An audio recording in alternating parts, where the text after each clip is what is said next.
I'm gonna say, why the fade to black? Because the conversation's done. Some people usually head to the bathroom after a meal. Some prefer to take a short nap. Usually those people are diabetic. It seemed that several people had gone out of the parlor, just like I did when I went to the kitchen to drink some water.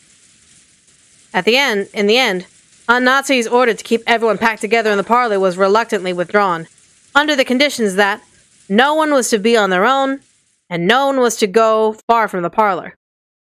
After all, if 11 people are shut up in the same room starting early in the morning, the air will start to stagnate. And now that a little time had passed, everyone was starting to recover from the shock of that morning. Maybe their sense of danger was weakening over time, too. However, it was a certain fact that 6 people had been killed inside this mansion, so no one was completely negligent. So when they went out to the hallway for a breath of fresh air trying to act tough, they would get scared of standing there, isolated, and would end up returning to the parlor. Like that fable. You know, the north wind and the sun. If you force someone to stay shut in, they'll resist. But if you tell them to do whatever they want, they'll come back, obediently. People sure are hypocrites. When the servants finished cleaning up from the meal, they returned obediently to the parlor just as Natsuki had told them to, and sat in a sofa near the entrance, patiently waiting orders.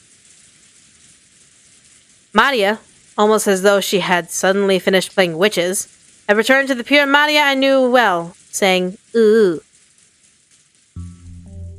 What in the world was that back there? I hadn't felt even an atom of a presence of this person called Beatrice, supposedly standing behind me, invisible. However, it felt like, inside Maria, I could catch a glimpse of a little of that presence. You're right.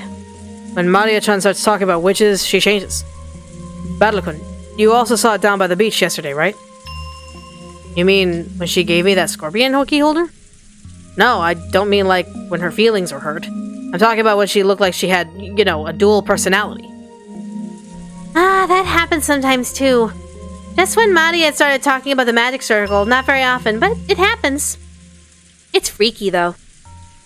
Apparently, according to Jessica, the laughing Maria shows up every now and then. This was just bad timing. And furthermore, it was the first time I'd seen it, so it really shocked me. So, what is that?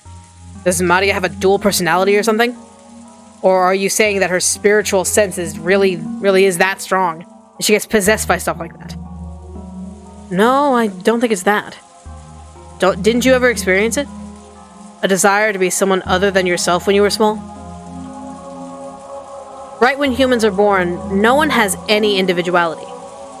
However, when they reach their growth spurt, and their sense of self starts to be born, they start to gain a sense of individuality. They want to be different from other people. But of course, they will find that they are no different from the others in their class, since they are learning the same things in school and forced into the same lifestyle. When they realize that, they start off by breaking the rules, in what's called the rebellious age. Since everyone follows the rules, they want to show off their individuality by breaking them. Even those who call everyone around them babies and stir up trouble. Or just cute kids searching for themselves when you look at them this way. Well, I'm lecturing about all this like I'm so smart, but I actually got it from secondhand from George Aniki. I myself was one of those embarrassing guys who thought it was cool to act like a little bastard. Well, that was when I was the age where you were trying to stand out for the opposite sex. At the very foundation of a growing period is an impulse to escape from being a kid. Much the same as a chick trying to hatch the shell of their egg. Do you know what the difference between a child and an adult is? Age? Or physique? No. It's experience. Adults look down on children because children have a very little life experience. The reason they snort and look down on children, whether they say anything, is because children don't know anything about the world. Yeah, I know what you mean.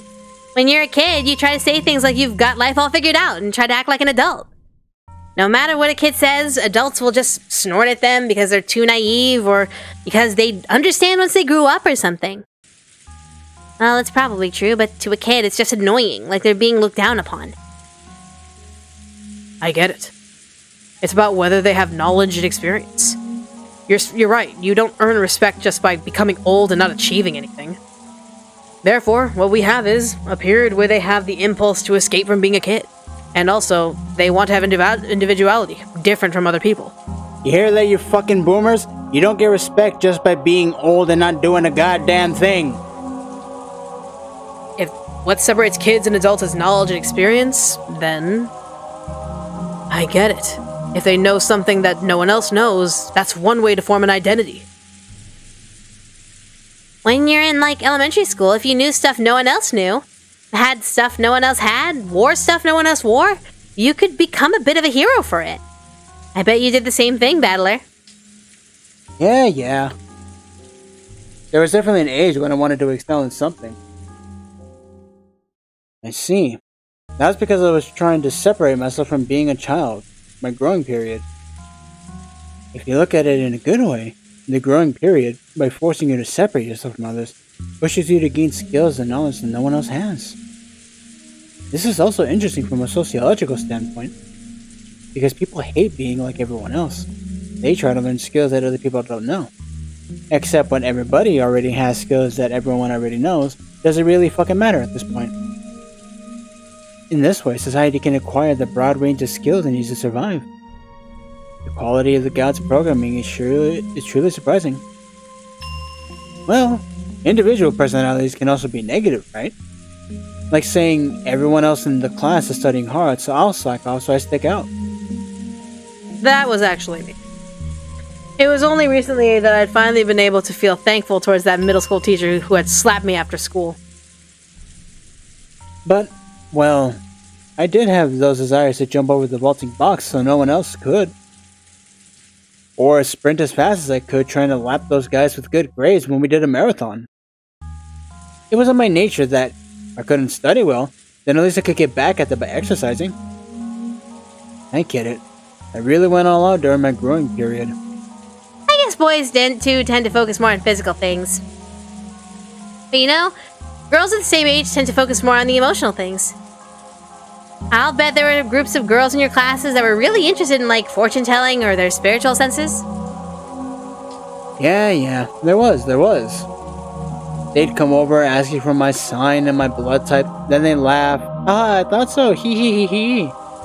Even though that is still true to this day, and it's like, it doesn't really mean a thing, but I guess believe what you want to be, you space racist. But, I'm a Virgo, and Virgos are very compatible with Tauruses, and you're a Taurus, and I'm a Virgo, so we're compatible. Space racism. It really got on my nerves. No matter which class you go to, girls like fortune telling. There was always a group that went on about spirit senses being strong or weak, or sensitivity, or Mercury being in the microwave again. God damn it! Or seeing things that can't be seen.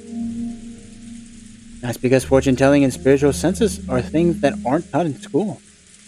To girls, who unlike guys are more introverted, that's a genre which is easily to build an identity upon, and one that they find very interesting. Just like when boys enter their growing period and start acting tough and rebelling against adults. When girls enter their growing period, they start getting interested in that kind of thing instead. Well, not me though. So, Maria having so much interest in the occult, isn't that rare amongst girls her age? Even if you accept that, I wonder if it explains that creepy dual personality thing. Well, I think I can accept it vaguely.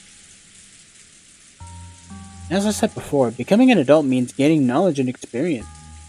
So kids must study various things so that they can gain knowledge and truly awaken. There is a specific kind of fantasy useful for this, which is and has always been prolific in the world of children. Do you know what that is? You see it all the time in manga and anime, right? You know, like memories coming back to you from a former life? Or like channeling the sound of the great whatever. Creating the soul of the great whatever. There's also sleeping genres awakening. Or sealed powers and memories returning. There's a lot of versions. For some reason, those kinds of things are really popular at that age. Why is that? All those examples you just mentioned are fantasies by which children can immediately add knowledge and experience to their childhood self. Even a 9-year-old girl simply has to say that she has a 1,000-year-old witch possessing her. She can gain a 1,009-year-old identity. So what you're saying is that for people who think studying is annoying, but want to learn different skills from everyone else and brag about it and get attention from it, it's a convenient delusion. So you can brag about something without having to work hard or study. Looks at George Santos. I see. Isn't that a kid's greatest dream? Furthermore, their ideal self-image is always self-projected onto their desires to escape from being a kid. And it's not rare for that desired form to become established as an alternate personality. Even you, Battle-kun, I'm sure your character's a little different at home and at school, right? Sorry, are we just now like diving into Jungian psychology? A little bit. It would be probably be embarrassing if anyone at school saw how you were at home. I guarantee you this conversation is actually important in the long run. No, but it's like, this is basically Jungian psychology 101. Yeah. At school, you try to project yourself as you want to be, but home is where you are your true self.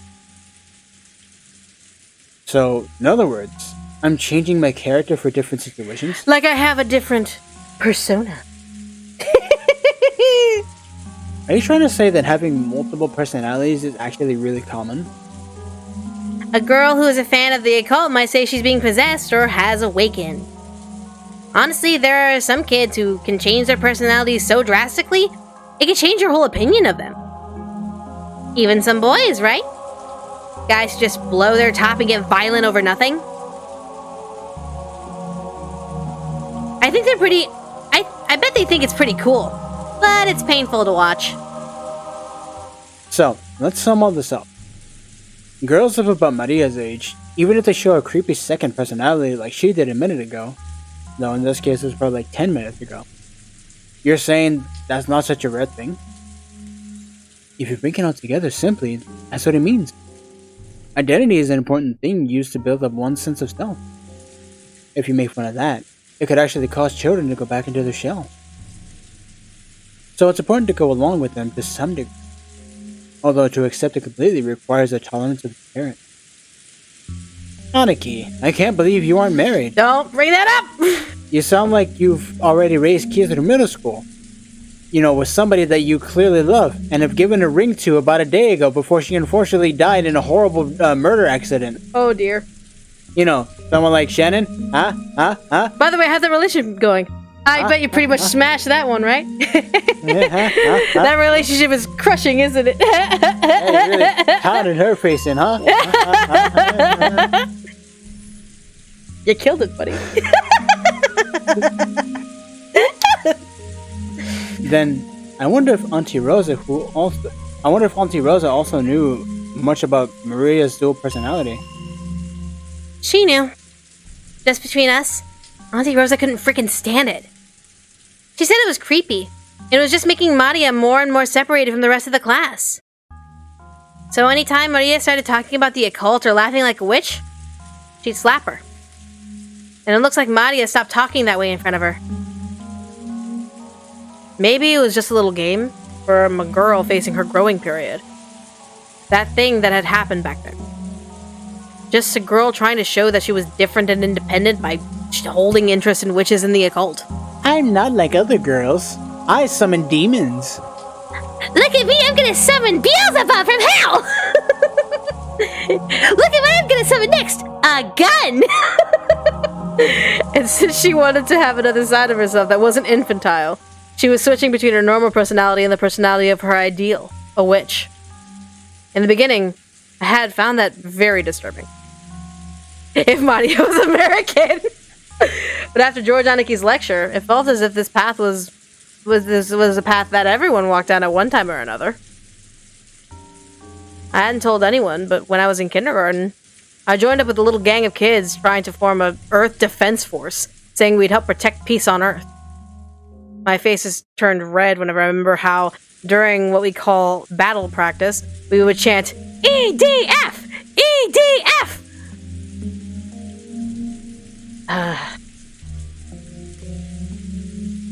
Yes? I'm trying to remember if I did anything like that as a kid. I don't know. I used to, well, it wasn't necessarily a personality, but like, I used to be a goth kid. Heavy goth kid that was into like Vocaloid, dark music, the emo, MySpace icons, and the AM Messenger icons and all that stuff. Yeah. Just like usual, Maria was relaxing.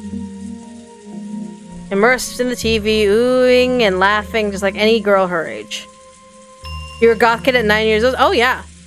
My parents were gamers who were into heavy rock music. It was going to rub off one way or another. Yes, Earth Defense versus an actual game series. Yes. But on the inside, another personality, that of the ideal witch that she admired and blindly accepted, was sleeping. But that wasn't anything extraordinary. It was perfectly natural for a girl of her age. I calmed down a little. I started to recover from the shock of my bizarre experience in the kitchen. If I hadn't talked to Aniki and Jessica, I might have still been frightened by the idea that an invisible witch was standing right behind me. However, can I really accept that as an explanation of what happened back there? If it had just been Maria, I could have explained it as the fickle fantasies of a growing girl. But Genji-san, Kanan-kun, and Kumasawa-bachan had also been there. None of them had denied what Maria said. They had silently accepted that Beatrice exists. I was starting to feel a little uneasy.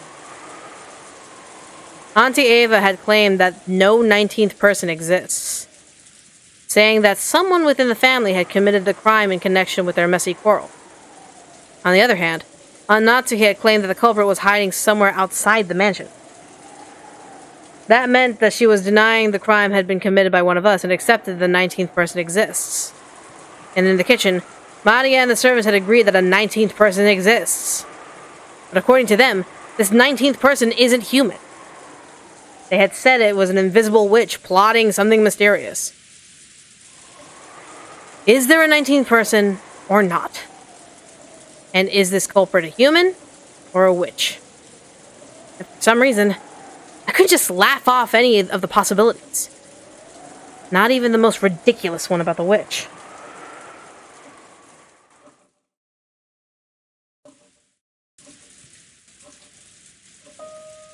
Jessica. Oops, sorry.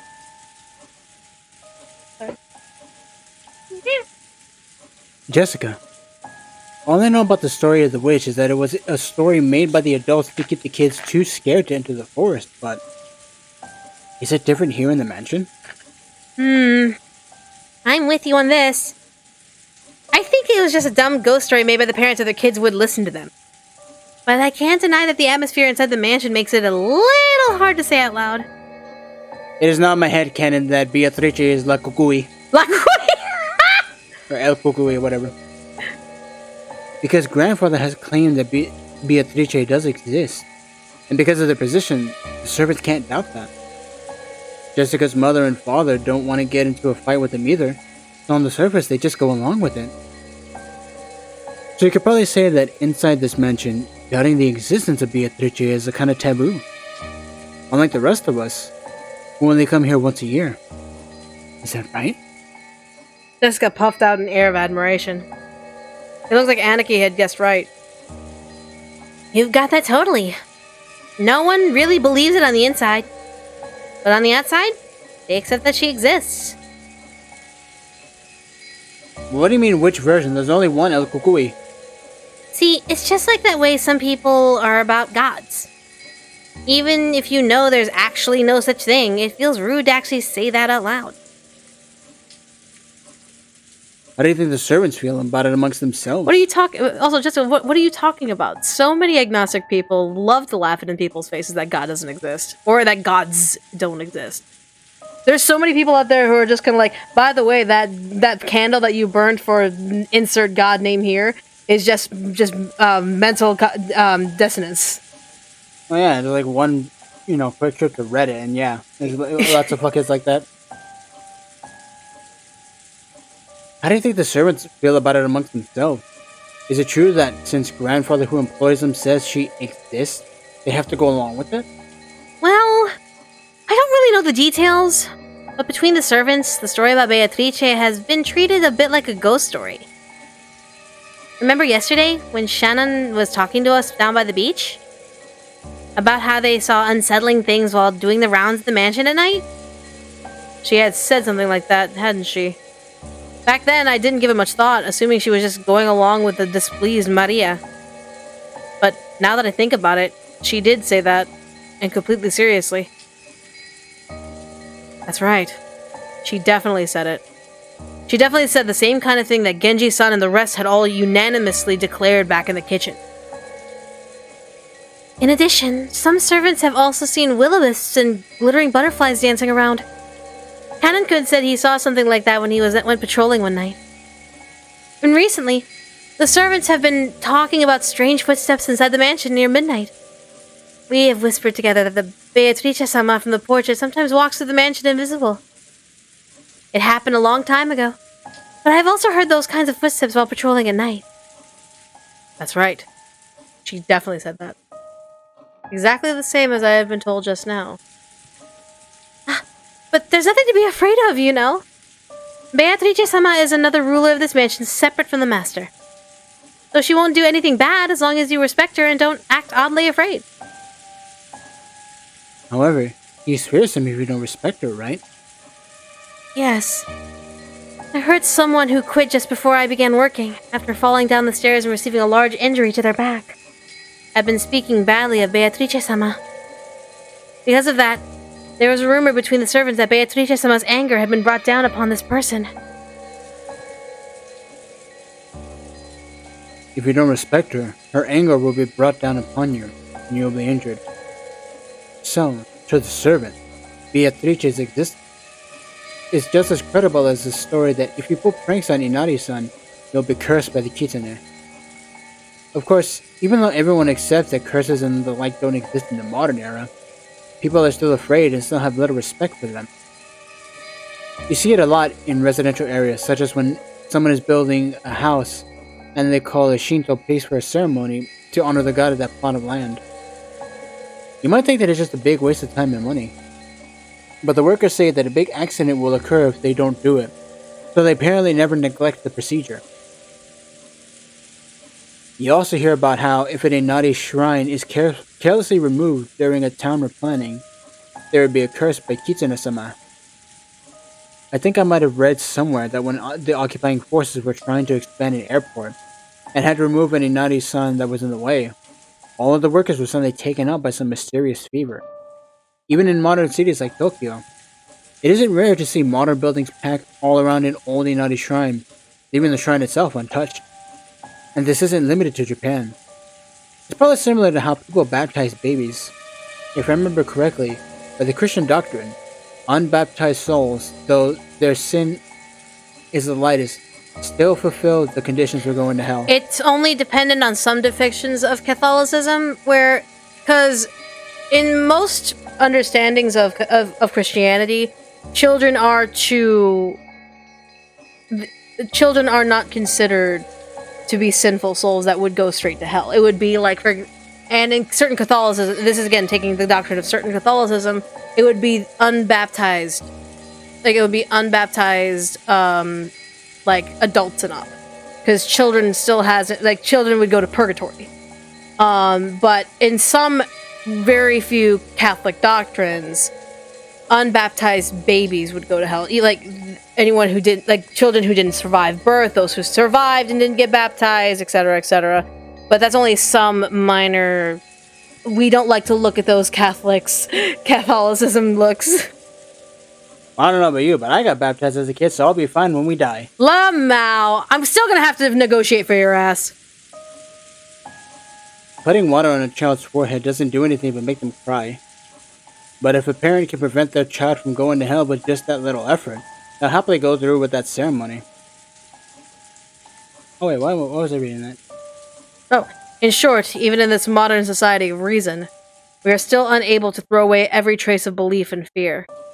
You could say that it's a passive acceptance of the supernatural. Catholicism has a lot of... Every single race and creed and religion has extremisms. No matter, like, and forgive me for, like, automatically putting that sense in the air, but like every single belief that you have has an extreme side to it. And I mean like heavy extreme side to it. Like it comes to the point where there are some people who just you can't talk about that or else you're going to be labeled as a blankety blank blank blank. You can't talk about Israel or else you're going to be labeled as an anti-Semite or like anti-Semite. You can't talk about this country or else you're going to be labeled as anti-Muslim. You can't talk about this or you're going to be anti-Christian. You're going to be anti-something. There's always going to be some motherfucker who says you can't say a damn thing because you're going to be labeled as an anti-blank. Because everyone has their limits and their extremisms of their own choosing and of their own volition. Yeah, even VTubers have, like, I have my superstitions. Like, one of my biggest superstitions, don't touch my fucking dice. It's so minor. Everyone thinks that it's such a minor thing. It is a stupidly minor thing. Even, like, my friends are like, why wouldn't you let someone touch your dice? You won't even let your husband touch your dice? Your parents? No. Don't touch my fucking dice. Or else you're going to ruin my luck with it. You're going to ruin my luck. So yeah, if you're in the hospital, you never say the Q word. Never. And if you do, everyone will look at you like you're fucking your Satanist self. There are just certain things you just do not say. Even if it's just like, even if it's, I don't believe in Santa. You say that in front of a bunch of fucking kids, you're gonna make them cry. And all the parents are gonna be like, oh my fucking god, I can't believe you just did that in front of our children. Are you stupid? You don't say that. There's certain things that are just so taboo. Not only because of the extremisms of our life, but because everyone else is gonna look at you like, are you serious? Is that something you really need to say right here, right now? That's the important thing to you? Right in front of my salad? Yeah, right in front of my fucking salad? Your disbelief of something is more important than someone's comfort? Is that truly what you believe? That you are so important that you saying something is more important than someone's... It's kind of like, I'm gonna pull it. Everyone remember that Bluey scene from the ice cream episode? Where Bluey's like, I don't want a life lesson. I just want an ice cream. It's one of those situations. Sometimes people just don't want to hear a truth or hear a reality check or anything like that. They don't want to hear a fact. They don't give a shit about a fact. They just want an ice cream. They just want to believe what they want to believe. Some people want to believe in Sky Daddy like I do. I believe in Sky Daddy. Some people want to believe in the spaghetti monster. Some people want to believe in all of these other doctrines. Some people want to believe that there is no God. Let them. And that's where we are in society, where we need to understand that it's not necessarily a good or a bad thing. It is a neutral thing. It's called fucking respect. Exactly. Exactly, Katie. There are just some things that you just don't fucking say, or else you're just gonna show your asshole to everyone else, thinking that you're superior. Your asshole is not better than other assholes. So yeah, right. Maybe the only difference on this island was that Beatrice was a name that was respected. So in other words, if anything happens that doesn't seem explainable in human terms, it's called the work of Beatrice. I think Shano-chan was talking about it. About windows and doors that had definitely been properly shut or locked being open the next time they were checked. Lights that had been off being on, and lights that had been on being off. And if I remember right, Jessica, you used to joke that it was Beatrice's doing that you couldn't find your bag sometimes when you went to leave in the morning, right? Good memory. Normally, you'd say a fairy took them, but on this island, it's Beatrice. Man, what a stupid story. This mansion has been standing for about 30 years by now, hasn't it? It's natural for things that get... It's natural for things that old... It's natural for things... That old to get their fair share of ghosts and occult stories. Like the 7 mysteries at a school. So here is where we flip over the chessboard. Huh? Basically, on this island, there's a rule that Beatrice can be blamed for anything that couldn't have been done by humans. Anything that the humans can't do. How many humans are there? There's 18. In other words, the culprit is modeling things after this rule, trying to make it appear that this crime was the work of wit. In short, they desperately want to claim that this is the doing of a 19th person. I don't like it. I really don't like it. What don't you like? Just assume that an invisible 19th person existed, and that this person wanted to make it known that they existed. If it were me, I'd do it with more perfect timing. What do you mean by perfect timing? Well, after all, the crime took place after midnight while it was still dark, right? People were talking together until midnight. Some people had the night shift, and some people had returned to their rooms and were sleeping. Everyone's alibi is really vague, and there's plenty of room to suspect that the crime was committed by one of us. George, Aniki, Auntie Eva probably told you too, right? That there's a good chance that one of us is the culprit? Yes. I guess. In other words, if the 19th person really existed and wanted to show themselves, this first crime was a complete failure. No, in the first place, the timing was a mistake. If this invisible 19th person really wanted to show themselves, they had to make sure that the crime took place under conditions which proved that the remaining 12 people were all innocent. Unless there are no suspicious humans, they can't prove that they exist. So by killing them in the middle of the night, when everyone's alibi was at its most ambiguous, whether or not this 19th person exists was also at its most ambiguous. Even so, they chose that time to commit the crime. By committing the crime then, it's obvious that one of the 18 would be suspected. Yet they took the name of the witch and handed Maria the letter, and everyone denies doing it. In other words, you're trying to say that one of the 18 is trying to make it look like a 19th person called Beatrice exists. That's pretty crazy. I think my mom's theory that someone is hiding outside the mansion is a little more credible. Battler, don't tell me you actually suspect that someone in this room is the culprit. Yeah. Someone trying to force us to accept that Beatrice exists. That's right. The letter last night is when this whole thing started. I don't have any basis or proof, but with the chessboard upside down, this is my best guess. Seriously, that's too crazy. Haven't you been reading too many weird detective novels? But it does hit on a point that we can't ignore, whether there's a 19th person or not. The culprit is definitely planning something based around that rule about this island. George, that was pretty weak. Just now, listening to Battle-kun talk, I remembered something that's a little disturbing. Something disturbing? Yes. Do you remember the 21st night of September? Beatrice's letter. It said that Beatrice was going to collect interest. And as for what that interest is, it said everything of the Ushiromiya family. Just like Jessica and I'm just like thought back on what Maria had said aloud the previous night. It said that. It definitely said that. The collecting of the interests would now take place, and if the riddle of the gold had been solved, she would lose that right. Grandfather was granted the gold, and the Ushiromiya house prospered. What did I even say when I stuttered there? Like I'm just kind of like flabaga. I'm like, what came out of my mouth? Basically, Beatrice is saying that everything he birthed from that gold counts as interest. In other words, pretty scary for a joke, Aniki. Don't tell me that everything of the Ushiromiya family, in other words, everything that grandfather gave birth to, refers to everyone with grandfather's blood flowing through their veins?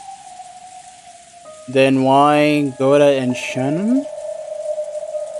If you read the letter that way, these murders are just Beatrice legitimately collecting interest. If that's the case, these crimes will continue, because the collection of interest is still only halfway completed. George turned around, looking over the parlor. There are still many people who held the name Ushiremiya. And if we knew that, and as we knew that, since Goda-san and Shannon-chan had been killed, not even the servants who didn't bear the name Ushiremiya would be spared. Why they would be killed? Because they technically are owned by Ushiremiya. Are we all going to be killed? But that's weird, Jordan-san. Why only 6 people then? They could have killed a lot more. In the worst case, it might even be possible for them to assault us all while we were sleeping and kill everyone in a single night. Why didn't they do that? The special clause. If someone managed to solve the riddle of the gold, the right to the interest would be lost. And remember how the very last part of the letter concluded? It said for everyone to try to solve the riddle of grandfather's gold. Jesus! It looks like we're finally getting closer to the...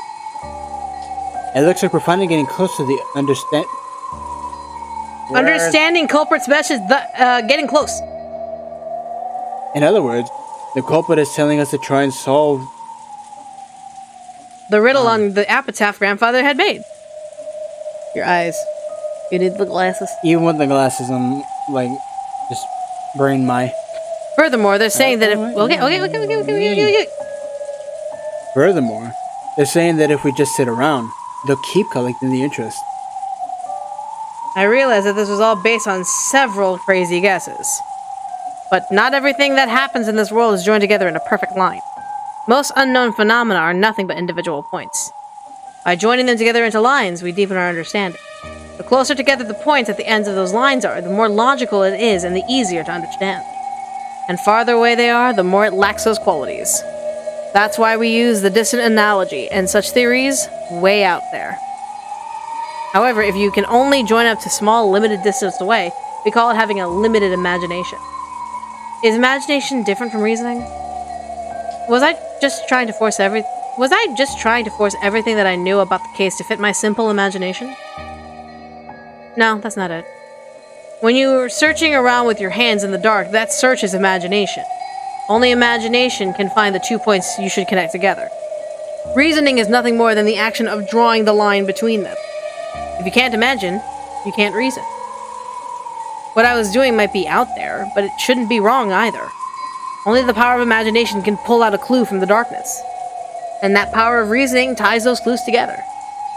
It's a lot like the process of searching out an enemy's weak point and striking. It's alright if it's crazy. Find the weak point first. Then we can think about how to strike. It doesn't matter how good you are, just get the fucking kill!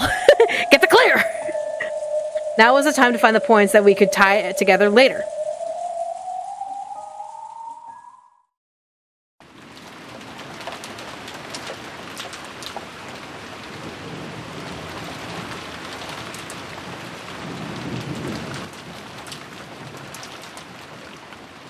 For the time being, I put aside whether a 19th person exists, and announced the theory that the goal of the culprit might have been to make us solve the riddle of the epitaph.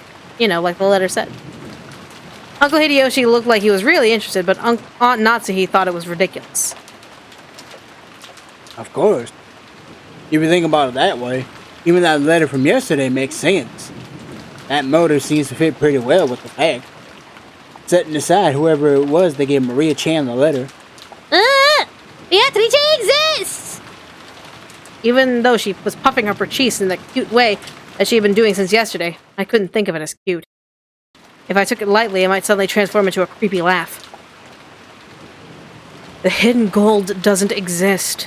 However, the idea that we have a culprit who foolishly believes otherwise wants Father's gold, and whose motive is to make us solve the riddle and then steal the gold from us does indeed make some sense.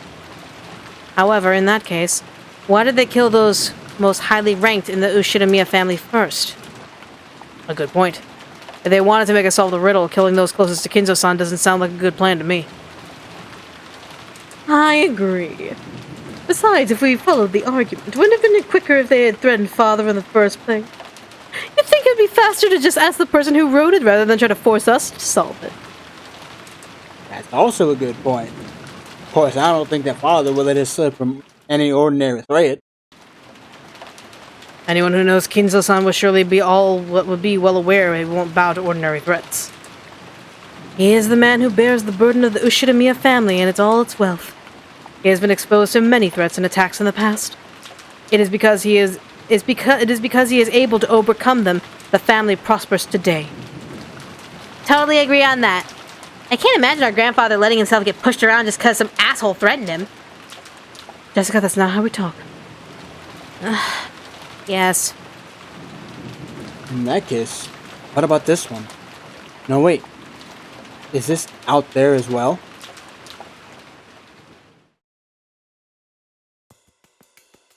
I couldn't hesitate. A crazy idea like a bow and arrow. It might be hard to hit with, but it's a great weapon that can strike enemies from afar. Research shows that most people who have died in battles were killed by wounds from arrows. In a battle, you don't shoot just off one arrow. You shoot off a whole bunch of arrows at once and assault the enemy soldiers with a wall of them. So shoot them over and over. Assault them, assault the wall, assault the truth with a wall. If the culprit is after the hidden gold, it would be very inefficient for them to force us to solve the riddle. Asking the person who made it in the first place would be much quicker and easier. In that case, the question is this all a message directed at Grandfather? In other words, these murders were a threat directed at Grandfather. Oh, hi, sweetheart. If he didn't tell the culprit what the gold was, his family members would be killed off one by one. What if we weren't the only ones being forced to solve this riddle? What if Grandfather was too? If you think about it that way, it explains Grandfather's mysterious disappearance. If the culprit had attacked Grandfather, then judging by the state of the 6 bodies were left in, he would definitely have been displayed somewhere within that horrible makeup added. But despite that, we still hadn't found it. Did that mean that Grandfather had been kidnapped and was being held somewhere? How could... You weren't saying... How could... Has she always had that gun this whole time? Yes. That sounds interesting. So Father is being confined somewhere, and being threatened that if he doesn't tell him the location of the gold, we'll be killed off one by one. I struggle to understand what you find interesting about that. Aunt Natsuhi threatened her, but Auntie Eva just smiled calmly. Since we still haven't seen him after all this time. Sorry. I thought that was the cat! Since we still haven't seen him after all this time, I think that it's almost certain that Grandfather has gotten caught up in the crime. What do you think about that? You can't just ignore Badlukun's theory, right? Stay quiet, George. In the first place, when exactly was it that Grandfather went missing? Who was the last one to see Father? It was probably me. This morning, when we were worried that we didn't know where my husband and the rest were, we were talking about how they might be in Father's study, and I went to check his room and greeted him. Come to think of it, I've been holding the key to his study the whole time, haven't I? Genji, let me return this to you. Aunt Natsuhi pulled out the golden key and handed it to Genji-san. Looking at the key, Auntie Eva giggled. Hey, Genji-san. I'm sure the police will inspect Father's room thoroughly anyway. It doesn't matter what you hide, it will just be exposed anyway. So, you might as well tell us about it right here, right now, don't you think? What are you talking about? It's simple. Don't forget, Father's study is a locked room with no way in or out except for that key. I want to double check how that's being defined. There's one entrance to Father's study. And also the window? Any other entrances or exits? There are none. There's no way to get in except for the entrance. You sure about that? There isn't some secret hidden door or anything?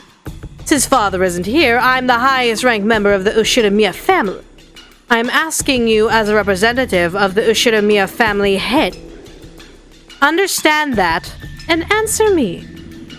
Are there any ways in or out of that room other than the main entrance?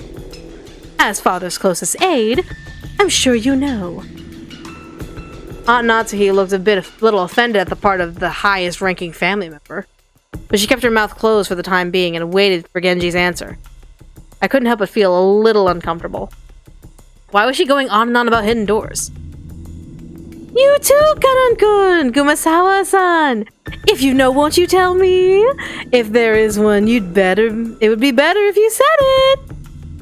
If there isn't, then someone is going to be very much driven into a corner in a second. If I'm given that there's a hidden door, then my argument comes to nothing. Auntie Eva didn't specify which person it was about to be driven into a corner, but following the flow of the conversation, I had to feel that she was referring to Aunt Natsuhi. Mother, What are you talking about? George, stay quiet for a while. What do you say? Genji-san? Kanon-kun? And Kumasawa-san?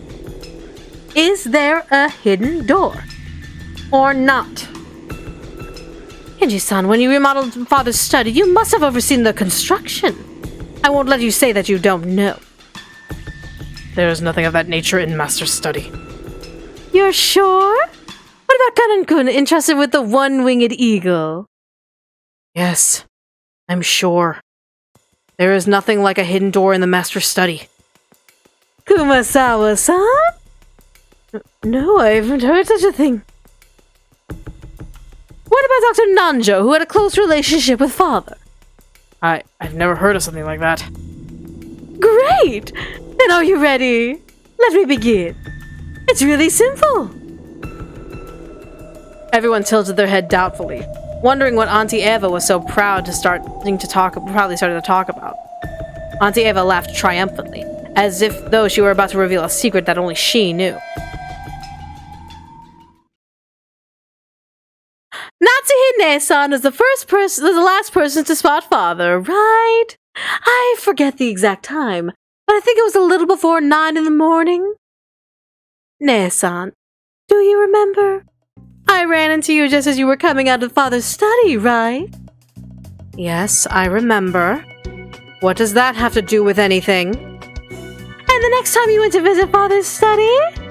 That was after we had found the bodies of Nissan and the rest, right?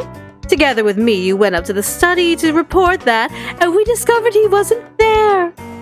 By the way, Ne-san, at that time, when you went to enter Father's study, did you notice anything? Notice anything? What are you talking about? Come on! You picked up some trash, right? A folded receipt? I do seem to remember picking up some trash. What does that have to do with... I got that receipt when I bought some candy at the store in the airport. Auntie Eva pulled out a small bag of candy out of her handbag. Ah, the receipt for when you bought that candy? But, Mother, what does a receipt have to do with anything? George, stay quiet and just listen for a little longer. Uncle Hideyoshi's expression was a little strict. Somehow it seemed that he understood what Auntie Eva was getting at. It was really just on a whim, you see. It wasn't out of any foresight, and I certainly wasn't planning on setting a trap for you or anything. Actually, this receipt... You remember, Ne-san? That just after you met Father and left, you met me, right? At that time, I stuck this into the door to the study. So, what does that mean? Does it mean that until Aunt Natty picked up the receipt, no one had opened the door? Wait a second, Auntie Eva! Sticking a receipt would be obvious! It's possible that when Grandfather opened the door, he noticed it, found it interesting, and stuck it back in the door! Jessica Hurley argued back. She still didn't really know what it meant, but she realized whatever it was placing some kind of suspicion on her own mother. Of course, I folded the receipt up very small so that no one would notice it. But even if you assume that he saw it fall, you'd have no way of knowing how high up the door it had been stuck, right? I checked it while Natsuhide-san was sticking the key out. The receipt was still stuck not 1 millimeter away from where I had put it. I can't understand why you'd pull such a childish prank. You're the one who did that prank down that door in my room, too. The door to your room? It wasn't unpleasant to talk about, so I didn't.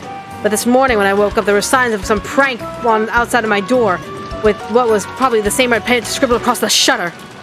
There were some unpleasant marks, as though someone had been tearing at the door. Wait, what is this? Why have you been silent about this until now? My apologies. Since so many horrid things have been happening since then, I had completely forgotten about it until just now. I don't know or care about that. I'm not talking about your door, but the door to Father's room, okay? After you checked him with that he was in his room until we made sure that he wasn't, the door wasn't opened even once. How did Father get out if he didn't use the door? I don't know that.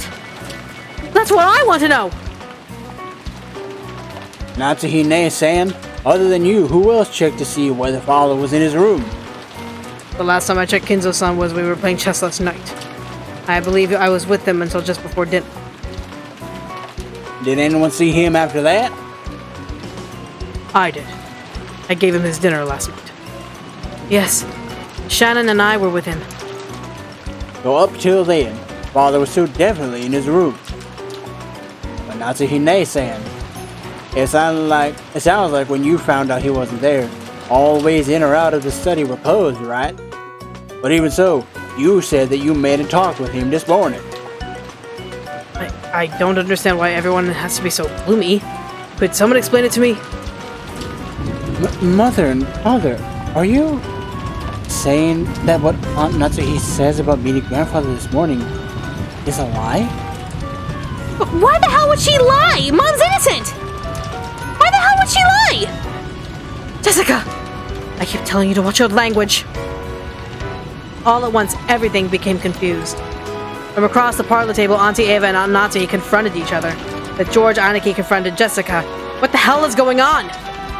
Remember, it's only up until last night that we have multiple people saying they saw him. But the only one who claims they saw father since this morning is Natsuhine-san. And then there's the strange fact that we learned from the receipt. So how can we connect these points together? Auntie Eva urged everyone to work their imaginations. Sure, the receipt could become an important point, but I didn't know what other point I could draw a line towards. The answer Auntie Eva was hoping for was that Aunt Natsuhi had lied to make it seem like as if grandfather had been in the room this morning. And Auntie Eva, mere whim, had exposed that? That makes no frickin' sense! Why the hell would Mom lie? She has no frickin' reason to! That's what I want to know. But Jessica-chan, you can't say that there's no possible reason for her to lie about father being in the room, right? You see it every once in a while in detective novels, don't you? That trick of confusing the time of death to create an alibi. What are you talking about? I've never heard of that! We still haven't found father yet, but if you think about it normally, it would be natural to assume that he was already been killed. In that case, we should expect to find his corpse soon. If, at that point, the time of death could be faked, Natsuhine-san would be able to create an alibi. Do you understand? Everyone? This morning, when Aunt Natsuhi went to check if grandfather was there, she lied. And she was already dead at the time? And she moved the body to some location and disguised it to make it seem like he had been killed there? And then she could say with everyone else to prepare an alibi? And then she could say, I heard someone screaming and something, and dash over there and become the first to find the body alongside everyone else? Is that what Auntie Eva's saying? How preposterous. Detective novels are nothing more than indulgent entertainment. You can only think of such indiscreet idea because you read them all the time. Yeah! Even if she tried to fake the time of death a little, all of that would be blown away in an instant once the police did their autopsy. It might have fooled people in the old books, but do you seriously think that kind of trick would fly in modern Japan? Are you insane? You think so? This morning, when Dr. Nanjo looked at the corpses, he was only able to give a vague estimate of the time of death, right? Autopsy results are affected greatly by the corpse's surroundings and individual particularities. It's a very rough estimate with uncertainty of several hours. And unfortunately, the police's scientific investigation will have to wait until tomorrow. Measuring the exact time of death after that, even in modern Japan, like you said, it wouldn't be that easy, you know? Right, Dr. Nanjo? Examining a corpse is an extremely difficult task that requires both experience and instinct. I've heard that there is a very high rate of mistaken diagnoses. I imagine it's very possible for a misreading for just a few hours to occur. However, for an alibi, that's more than enough. It's not just a trick for the classics. It's a trick that actually works. Natsuhine-san, it's not like we want to suspect you, alright? We don't. And that's why we just want you to prove you're innocent. What is this innocence you want me to prove? This morning, I definitely met with father. And he told me to keep that one-winged eagle engraved in my heart. Are you denying that he said that too? I will definitely not permit that! I won't permit you to deny what Father said those words! Maybe his father's body won't appear at all. Normally a person has to be missing for 7 years before they're officially declared dead. Wouldn't that be a clever way to extend Father's nearly finished life another 7 years and keep all of his wealth for yourself? Whoa! I cannot abide this! I cannot abide any more from you! I am Ushinomiya Natsui. Although I do not have the right to wear the one-winged eagle on my body, it is certainly engraved in my heart. Speaking that way to the wife of Kraus, successor to the head, the person who will act such in his place. Absolutely disgusting! What's this? Are you going to shoot me with that gun? Go ahead then. Why don't you just shoot? You're just that desperate because you can't think of a way out, aren't you? Do it! Just try to obscure the truth with violence! You... It wasn't like Aunt Natsui had been actually holding that gun at the ready or threatening anyone. But after she was told to by Aunt Ava, she did hold it at the ready. Unsurprisingly, once things got to this stage, Jessica and Genji-san tried to stop her. Madam, please calm yourself. Mom, you aren't lying! So there's no reason for you to listen to this! Calm down, Natsuhine-san. Don't you just have to swear that Father was definitely in that room? Why are you getting so worked up over that? That's right. Natsui-san isn't lying. Isn't that the end of it? Then I want you to explain! How did Father manage to escape from disappear from that room? The windows were closed tight from the inside, and the door too, remember? If you really met with Father this morning, then you must explain how he disappeared from this unopened door locked room scenario. If you don't do that, it would mean that you're a liar after all, right? How dare you! How far do you plan to mock me? If you want to argue back, go ahead. That's right! Try explaining everything here, right now. After that, I can apologize to you for doubting you. How did Father manage to get out from that locked room? I can't explain that, and I don't need to. Really? Then let me explain it. We'll take the best parts from my perspective and yours, and come up with a more friendly explanation. I'll believe that, like you said, Father was still in his room this morning. But the next time the door was opened, Father wasn't there. So you don't have any objections so far, right? I have no desire to listen to anything more you have to say. Shut your frivolous mouth! My reasoning goes like this, right? I verified on both occasions that you were the only one to go through that door. And a receipt is the proof of that. So what is the answer to the puzzle of how Father was sent out of the room regardless? The window.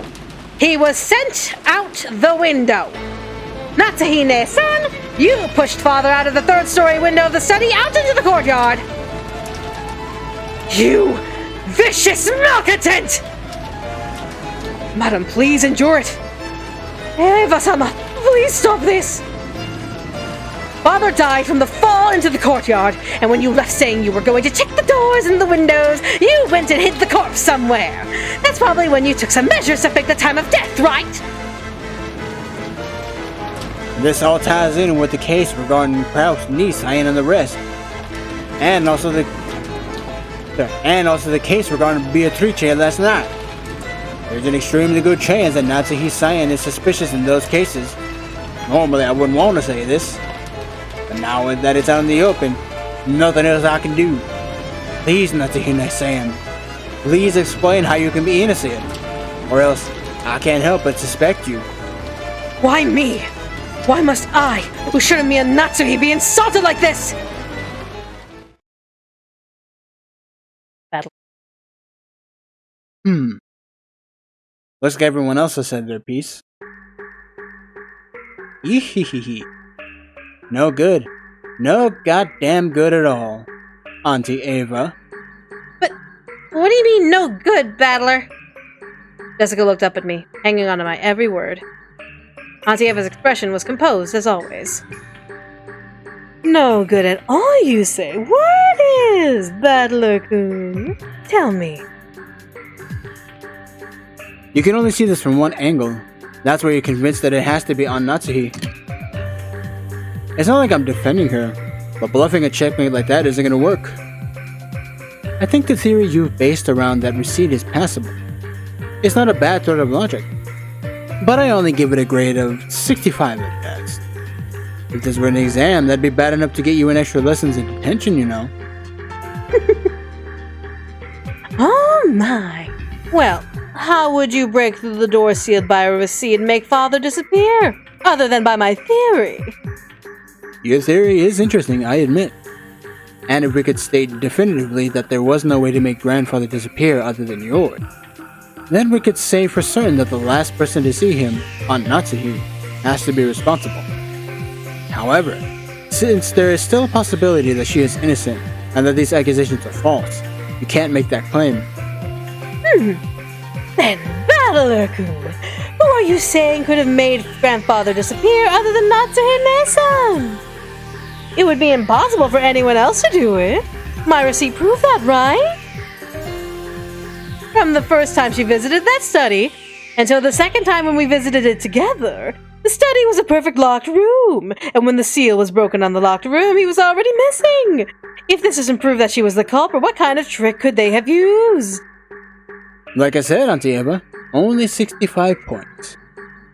So, let's try flipping over the chessboard, shall we? Yeah, guys, if you haven't figured it out by now, flipping the chessboard is kind of a thing. It's not about how they managed to make grandfather disappear from the outside. Think about how grandfather disappeared from the inside. The door had the receipt stuck in it, so it couldn't have been used. He also couldn't have gone through a window because they can't be locked from the outside. And when you visited the study, you checked to make sure they were locked. So the windows also weren't used. At that point, the study really was a locked room. We have to accept this. However, the study didn't remain a locked room forever. Once the seal created by the receipt was removed, it became impossible to use the door, and possible to escape through the door. In other words, it's not about how Aunt Natsuhi made grandfather disappear. We need to think about how he was able to escape. Grandfather's study isn't any ordinary study, right? According to Genji-san, there's a toilet and a kitchen and even a bedroom, almost like a little house. If we hid under the bed, for example, it could trick the two of you into thinking he disappeared, right? Auntie Eva, even you didn't check that carefully, did you? And then the two of you went back down the stairs thinking that he wasn't there. At the time, the receipt was already gone. In other words, if grandfather was hiding in his room the whole time when it was a locked room, and escaped after letting the two of you go past him, we can crack this locked room right open. What is this? Why would father want to do something that weird then escape the room? Don't be so absurd. Yeah, it might be absurd. However, it still shows that there's a possibility that Aunt Natsuhi is being accused falsely. Your receipt wasn't perfect. In chess, we might call that a check, but it isn't checkmate. And the thing that I like least is how you pressure Aunt Natsuhi to explain it, then argue that if she doesn't, she must be guilty. If that passes as logic, then why don't you let me flip over the chessboard one more time? How many flips of the chessboard have we gone through? 20. Really? No. I kid you not. If you told me that was a number, I would have believed you. Auntie Eva, according to your argument, you must explain to us here and now why you and Uncle Hideyoshi couldn't have killed those 6 last night, then casually returned to the guest house. You've been trying to force Aunt Natsuhi to explain. I'm sure you can prove your own innocence, right? Auntie Eva, who's had all of grandfather's wealth suddenly dropped right into her hands. That's right! You're pretty damn suspicious yourself, aren't you? If you say Mom's suspicious because she was the last person to see him, then what about you, Auntie Eva, who was the last person to see Dad and the rest? Just like Badlu said, prove that you two weren't the ones that killed them. Mother, I also think that your reasoning was a little overeager. I'm sure that the receipt was an important hint. But, like Battler-kun said, that's not enough to prove that Aunt Natsuhi is guilty to any degree. We're all equally suspicious. It's not right for only Aunt Natsuhi to be persecuted. Our noble father crawling on the floor, under his bed! You call nonsense like that an explanation! Then why don't you explain first? Who killed those 6 and how, and then try showing us proof you weren't involved?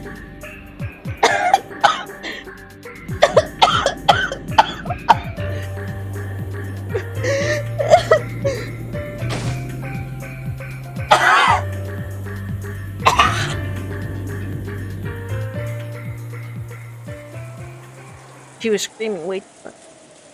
Milady! Milady! Milady? Milady.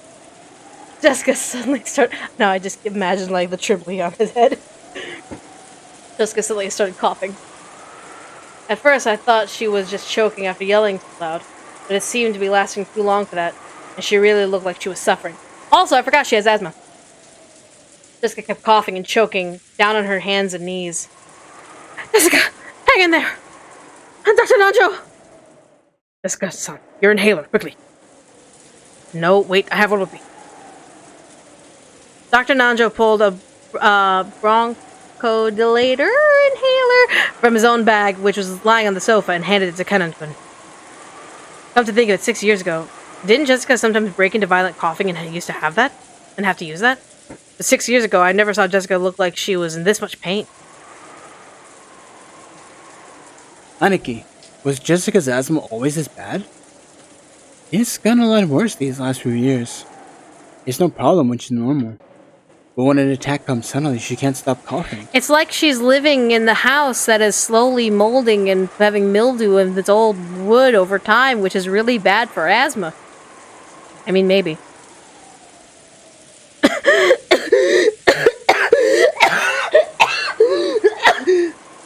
Don't commit to the bit. Milady, your medicine. Here.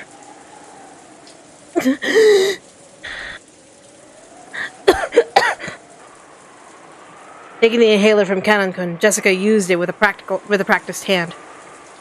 For a while, it looked like her throat was still feeling itchy, but it gradually settled down. Are you alright, Jessica? You scared me. It's no big deal. Don't worry about it. Beads of sweat covered Jessica's whole body, and she couldn't hide her rough breathing. But it looked like her sudden attack had calmed down for now. Oh no! Asthma's no fucking joke! You good, Vicky? I forgot she's Vicky, right? Asthma's no fucking joke. I've seen asthma students, like people with asthma, students, because I went to school with them, like other kids with asthma, go into full-on seizures when they don't have their inhaler on them. Like, it's bad. It's fucking bad when you cannot breathe. The disturbance had left the room's hostile atmosphere in an awkward, unsettled state. But that was fine. There was absolutely no need to be driving up everybody's suspicions of each other. When you think about it, even proving at each other's alibis or searching for the killer was probably completely unnecessary. After all, we were just powerless, ordinary people. After all, and when the police come tomorrow, they'll definitely employ cutting-edge techniques and investigate the case thoroughly. Solve all the riddles and arrest the killer. I wonder if Battler-kun is right after all. Just like Natsuhi and their son is suspicious.